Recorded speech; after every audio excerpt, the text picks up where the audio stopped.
Net neutrality has been one of those issues that is just so complex and convoluted that if you're just a normal consumer of news, it's difficult to follow this issue because there's so much propaganda and misinformation that you could easily be misled here. But Republicans are making it even worse because while they wage a war against the internet, they're pretending as if they're on your side, on the side of the people who actually care about net neutrality.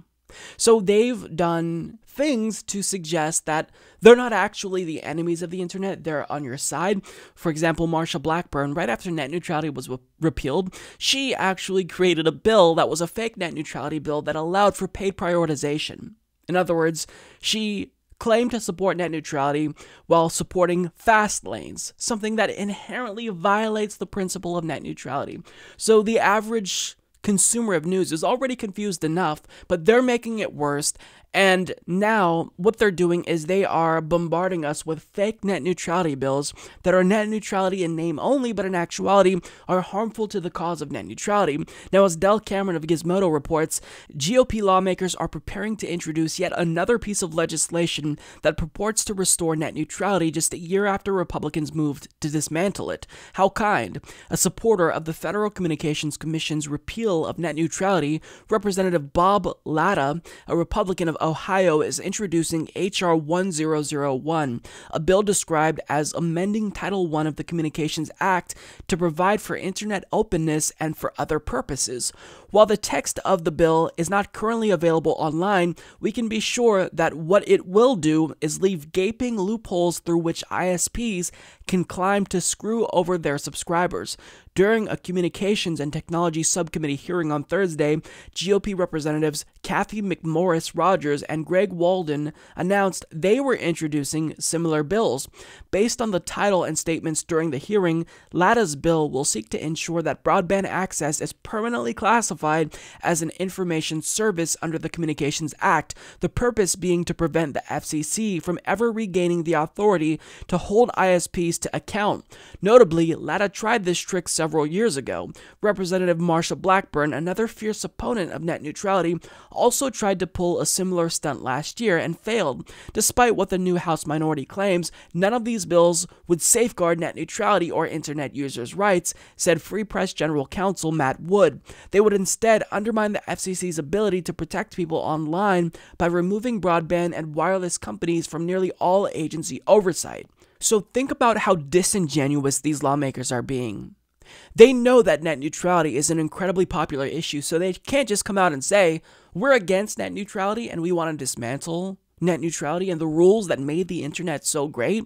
So what they have to do is pretend to be an ally. They have to pretend as if they're on your side and craft these bills that appear to be in support of net neutrality, but only ostensibly so. But when you read the text of these bills and follow them and what they've been doing throughout their careers to break down net neutrality, it's very clear that they don't support net neutrality. And it's so disgusting and disingenuous because the average person who cares about net neutrality might easily be duped by this because this issue is already complex and convoluted, as I stated.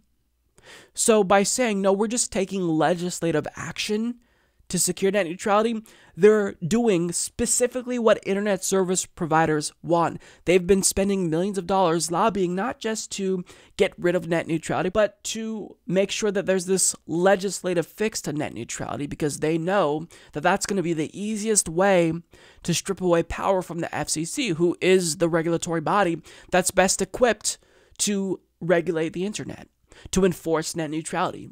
But they know that if they can push for a legislative fix, they can get their little puppets to do their bidding and to get them to reclassify broadband as an information service in order to make it so that way the FCC could never regulate. So that way we can never have Title II again, regardless if, the lawsuit goes their way or not. It's incredibly disingenuous, and they really should be ashamed of themselves. People like Marsha Blackburn, who care or claim to care specifically about net neutrality, they're bankrolled by the industry, Comcast, AT&T. So these are not your friends, but they're trying to pretend to be your friends, when in actuality, they're fake friends who are working against you. Now, thankfully, there are people in Congress who are looking out for us.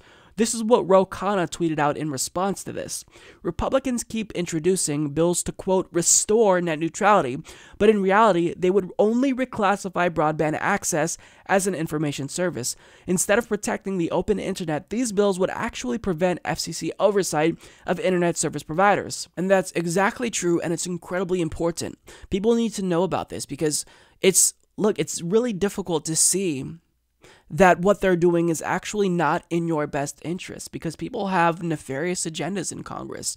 They take money from the industries that want to destroy the internet and internet openness, and then they create these fake net neutrality bills to make it seem as if, they're on your side when they're not on your side. People who I've talked to about this issue, they've been misled by fake friends who claim to support net neutrality but who don't actually support net neutrality, or who claim to support net neutrality like some Democrats but don't actually take action to protect net neutrality.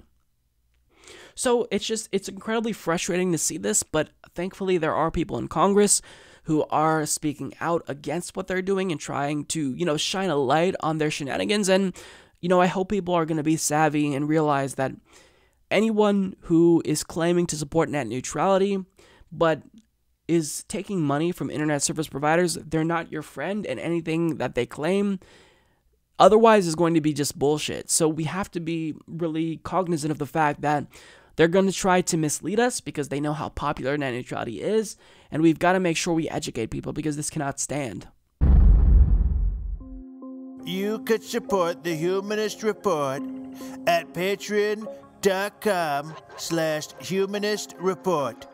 But trust me, I'd have way more supporters on Patreon if that was my podcast. Sad.